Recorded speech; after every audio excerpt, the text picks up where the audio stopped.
और बात करेंगे इस वक्त आपको 4G इंटरनेट के हवाले से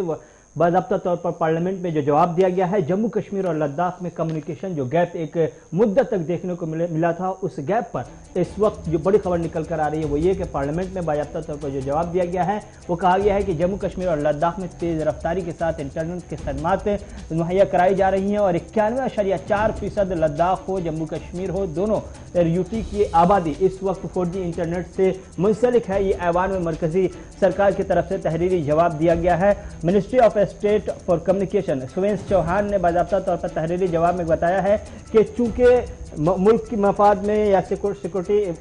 इंटरेस्ट को मद्देनजर रखते हुए बाज़ाब्ता तौर पर कम्युनिकेशन को या 4G इंटरनेट को कहीं न कहीं पाबंदी लगाई गई थी, रोका गया था। उस सर्विस को धीरे धीरे हालात की साझगारी के साथ ही उस सर्विस को बहाल की गई और आज सूरत हाल यह है कि जम्मू कश्मीर और लद्दाख की 91% से ज़्यादा आबादी 4G इंटरनेट से कनेक्ट हो चुकी है। 4G इंटरनेट ग्राउंड जीरो पर किस हद तक कितनी स्पीड में है आप जाके देख सकते हैं, आप चेक कर सकते हैं। जम्मू कश्मीर और लद्दाख की आवाम बेहतर जानती है, लेकिन सरकार के दावे ये हैं जो पार्लियामेंट में पेश किया गया है तहरीरी जवाब देते हुए वो ये कि 51.4% जम्मू कश्मीर और लद्दाख की आबादी इस वक्त 4G इंटरनेट सर्विस से जुड़ चुकी है और इसका फायदा उठा रही है। तो जम्मू कश्मीर में इंटरनेट को लेकर मुसलसल सवालात पूछे जाते रहे हैं और सवाल उठते रहे हैं, सिर्फ दिल्ली से नहीं बल्कि दिल्ली से दूर, बहुत दूर, मुल्क से बाहर, बहुत बाहर कई ममालिक की तरफ से, यूरोपियन ममालिक की तरफ से और खासतौर से पाकिस्तान की तरफ से जो प्रोपेगेंडा किया जाता रहा है। हालात की साझगारी के साथ ही मुल्क की सरकार ने, मुल्क की हुकूमत ने 4G इंटरनेट की बहाली का सिलसिला शुरू किया और आज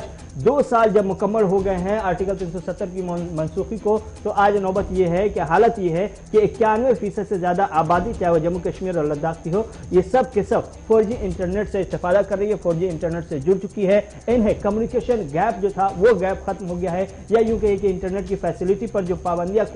आर्जी तौर पर लगाई गई थी वो पाबंदियाँ कहीं ना कहीं करीब करीब मुकम्मल तौर पर अब खत्म होती दिखाई दे रही है। सिर्फ 8 से 9% ऐसी आबादी है जो इंटरनेट की सर्विस से महरूम है इस वक्त 4G इंटरनेट की सर्विस से, और आने वाले वक्त में मुमकिन है कि ये 4G इंटरनेट की सर्विस भी उन्हें पूरी तरह से मिल जाए, यानी 100% जम्मू कश्मीर और लद्दाख की आबादी 4G इंटरनेट की सर्विस का फायदा उठा सके। लेकिन इस वक्त जो सरकारी दावे हैं, सरकार की तरफ से जो बयान दिया गया है उसमें बताया गया है कि 91.4% आबादी जम्मू कश्मीर और लद्दाख की इस वक्त 4G इंटरनेट की सर्विस का फायदा उठा रही है और इतनी आबादी को कनेक्ट किया गया है, 4G के दायरे में इन्हें लाया गया है। जो कल तक के इनको 4G की सर्विस से रोका गया था, आर्जी तौर पर रोका गया था, हालात की साझगारी का इंतजार किया जा रहा था। अब हालात साझगार हुए हैं, लेकिन मुकम्मल तौर पर साझगार उस वक्त कहलाएंगे जब 100% जम्मू कश्मीर की आवाम 4G इंटरनेट से कनेक्ट हो जाएगी और उन्हें यह इस्तेफादे का मौका मिलेगा। साथ में सिक्योरिटी के मामले पर भी सवाल पूछा गया था और पिछले 2 वर्षों के दौरान जब इंटरनेट सर्विसेज स्नैप थी या मुअत्तल रखी गई थी